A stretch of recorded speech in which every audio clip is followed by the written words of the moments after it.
Pega o máximo de perfeição que você pode conseguir, dados os limites da tua natureza. E pega aquilo que você habitualmente costuma fazer. Habitualmente, não esporadicamente, não heroicamente, não episodicamente, mas habitualmente. Quanto mais próximo o hábito tiver do máximo que você consegue fazer, mais você vive em arete. E aí então os gregos são traduzidos para o português e arete virou excelência.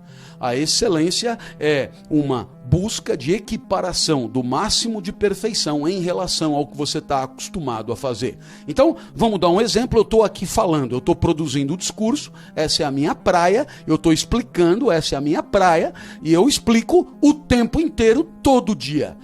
Vamos imaginar, pegar o máximo que a minha limitação permite alcançar. E aquilo que habitualmente eu faço. Quanto mais perto tiver, mais eu estou em excelência. E a excelência é condição de uma vida boa. Né? E você vai dizer, e por que cargas d'água a excelência é vida boa e é felicidade? Porque é o que a natureza espera de você. Arete é a sua vida em harmonia com o cosmos, em harmonia com o resto. É como se o que a natureza espera de você para preencher esse quebra-cabeça, essa máquina, né, é você dar o máximo de você mesmo naquilo que é a tua praia.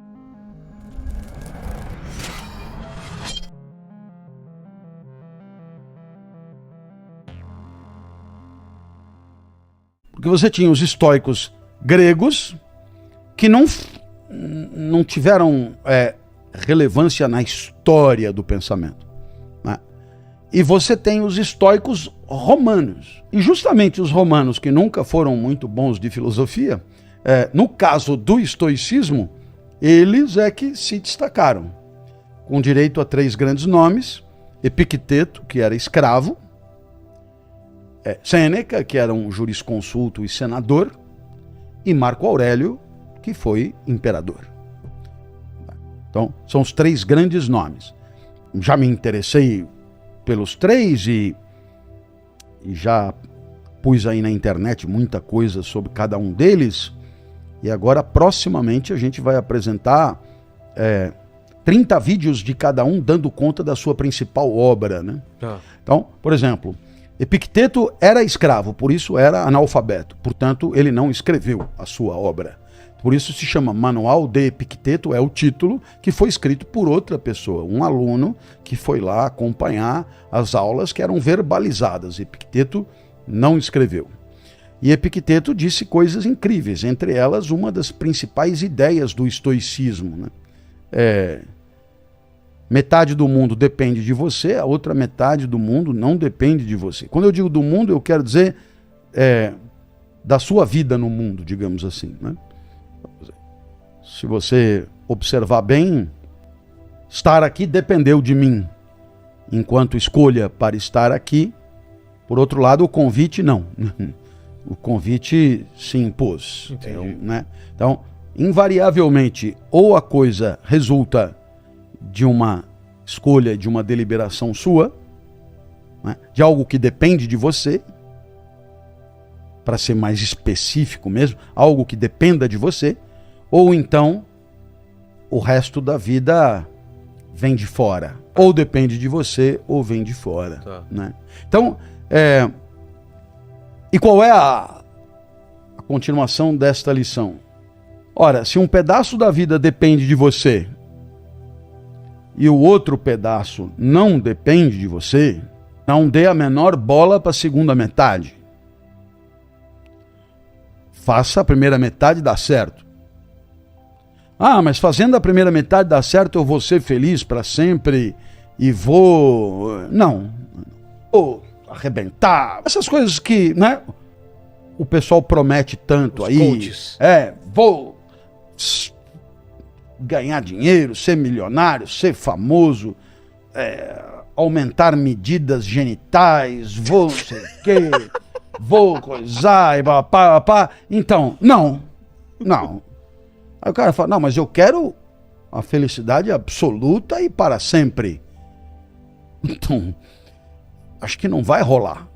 Então aqui eu queria comentar alguma coisa que tem me surgido assim na mente, né? É que no final das contas, quando você fala em filosofia, sobre felicidade, né?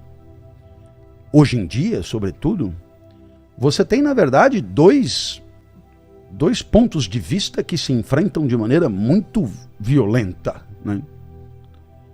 De um lado, você tem um entendimento de felicidade que depende só de você. Portanto, a felicidade requer uma espécie de blindagem em relação às ocorrências do mundo. E você consegue essa felicidade com exercícios espirituais. Os gregos tinham alguns para ensinar você a blindar. Por exemplo, os cínicos treinavam as crianças a passar ridículo na praça pública para serem chacoteadas, para passarem a não se incomodar mais com a chacota e, portanto, terem resistência. Imagina que em tempos de internet e redes sociais, esse ensinamento parece bem plausível. Com certeza. Você apanha, reza a literatura, né? Que eles obrigavam a criança a puxar um peixe morto com um fio como se fosse um pet. E aí todo mundo, ô palhaço, não tá vendo que tá morto, ô ridículo. E dava cascudo, deve ser louco, bate nesse moleque, e pó e tal. Até aprender a aguentar. Porque qual é a ideia? Você só será feliz se você não se deixar abater pelo que ocorre.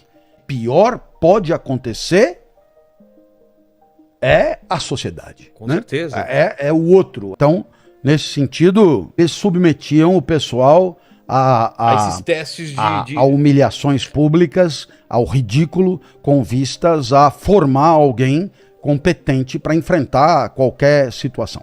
Esse é um exercício. Preciso estar preparado, né, para uma situação de desvantagem, né? Então, submetia-se. Claro que, eu suponho, isso ninguém me disse, mas que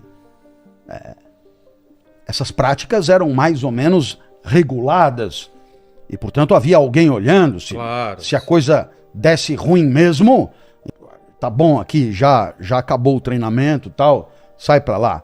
Então, mas ainda assim, era duro. Um outro tipo de exercício espiritual é a meditação. A minha amiga monja, que é maior autoridade do budismo no Brasil hoje, se não a maior autoridade hierárquico-administrativa, é certamente a pessoa mais conhecida, porta-voz mais conhecido, sugere a meditação. E a meditação terá seus benefícios imensos e justamente tudo isso caminha num certo sentido de dizer o seguinte: se você tiver... Quer dizer, a felicidade é um preparo espiritual interior que, entre outras características, tem um poder de blindagem importante com tudo aquilo que possa perturbar o espírito, possa perturbar a alma, toda ocorrência entristecedora, etc, etc. Então, a felicidade, ela é vivida interiormente, né? E tem a ver com esse preparo espiritual. Bom, como eu estava te dizendo, haverá quem olhe para isso com o nariz torto, por acreditar que entender a felicidade como blindada do mundo é esquisito, porque não há instante nenhum na vida que não seja constituído por uma relação com o mundo, né? Quer dizer, o mundo não sai da frente, o mundo está sempre na nossa frente. O mundo se relaciona conosco. Nós transformamos o mundo e o mundo nos transforma, nos afeta, nos modifica, nos potencializa, nos entristece, nos amedronta, enfim, o mundo está aí, o mundo está sempre por aí. Então, a ideia é definir a felicidade sem considerar o mundo, é propor um certo estado de espírito que será permanente, imperturbável, etc., mas que não tem muito a ver com a vida, que não tem muito a ver com a vida como ela é, como efetivamente acontece, né? Então, nesse sentido, haverá quem sugira que a felicidade prometida pelo primeiro grupo, uma felicidade imperturbável, para sempre, duradoura, e que tem a ver com um preparo espiritual que se conserva, que se mantém, que se aperfeiçoa, etc., é uma felicidade que, no final das contas, não existe, não se sustenta, não serve para nada, e que, no final das contas, o mundo é muito competente na hora de entristecer, de arrebentar, de devastar, de tripudiar, etc. E com isso, a felicidade, ela dependerá da nossa relação com o mundo, e ela acaba perdendo essa característica de longevidade, e ela acaba se manifestando de maneira mais entrecortada, mais intermitente, mais ligada à alegria de alguns momentos. E ponto final. Não há nada além disso. Não é possível nada além disso. Então, você tem duas maneiras de enxergar o problema muito, muito interessantes, né? Então, me lembro de ter brincado com a monja, porque, enfim, ela é, claro, defensora do primeiro grupo, fervorosa, e o grande barato é que entre nós, a gente, quando eu digo nós, eu digo, incluo aí meus colegas que vieram da academia e se tornaram palestrantes e gostam de se comunicar com a sociedade, professor Cortella, Karnal, Pondé, etc. A gente não concorda em quase nada, sobre nada, mas isso não impede que sejamos muito amigos e nos queiramos muito bem, e mais do que isso, tenhamos muita admiração um pelo outro. Então, o que eu vou dizer da monja? É só ela aparecer, eu me sinto melhor.